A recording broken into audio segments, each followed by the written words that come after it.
نہیں رہنا۔ رسول پاک صلی اللہ تعالی علیہ وآلہ وسلم نے پتہ ہے روزے دار کی فضیلت کیا بیان فرمائی؟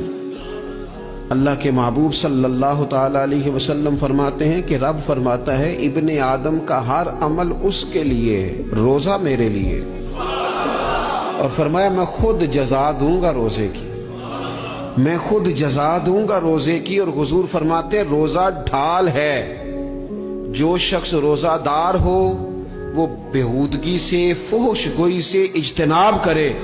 اور اللہ کے محبوب صلی اللہ تعالی علیہ وسلم فرماتے ہیں اگر کوئی شخص اسے گالی دے، اگر کوئی شخص اس سے جھگڑا کرنا چاہے تو پتہ کیا جواب دے؟ اسے کہے بھئی میں روزے دار ہوں،